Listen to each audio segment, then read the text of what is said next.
পৃথিবীর বিখ্যাত লেখক ফ্রান্স কাফকা বিয়ে করেননি। তার কোনো বাচ্চা কাচ্চাও ছিল না। তার বয়স যখন 40, তখন একদিন তিনি বার্লিনের একটা পার্কে হাঁটছিলেন। এমন সময় তিনি একটা ছোট্ট মেয়েকে দেখলেন যে তার প্রিয় পুতুলটি হারিয়ে কাঁদছিল। সেই মেয়েটি এবং কাফকা দুজন মিলে অনেকক্ষণ ধরে খুঁজছিলেন হারিয়ে যাওয়া পুতুলটিকে, কিন্তু কোথাও খুঁজে পাওয়া গেল না সেটা।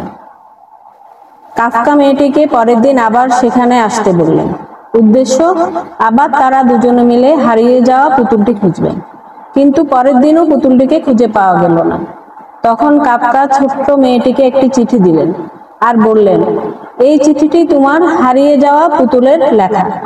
সেই চিঠিতে লেখা ছিল, দয়া করে তুমি কেঁদো না, আমি পৃথিবী দেখতে বেরিয়েছি।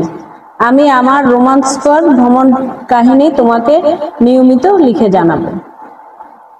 এভাবে শুরু হয়েছিল একটি গল্প, যা চলছিল কাফকার মৃত্যু পর্যন্ত। ছোট্ট মেয়েটির সঙ্গে কাফকার নিয়মিত দেখা হতো, আর যখনই দেখা হতো তখনই কাফকা এই চিঠি দিতেন মেয়েটিকে।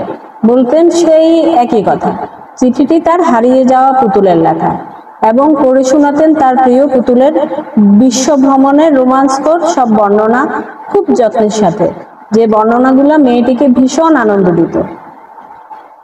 এর কিছুদিন পর একদিন কাফকা একটা পুতুল কিনে মেয়েটিকে দিলেন। বললেন, এই নাও, তোমার হারিয়ে যাওয়া সেই পুতুল। মেয়েটি বলল, এই পুতুলটি মোটেই আমার হারিয়ে যাওয়া পুতুলের মতো দেখতে নয়।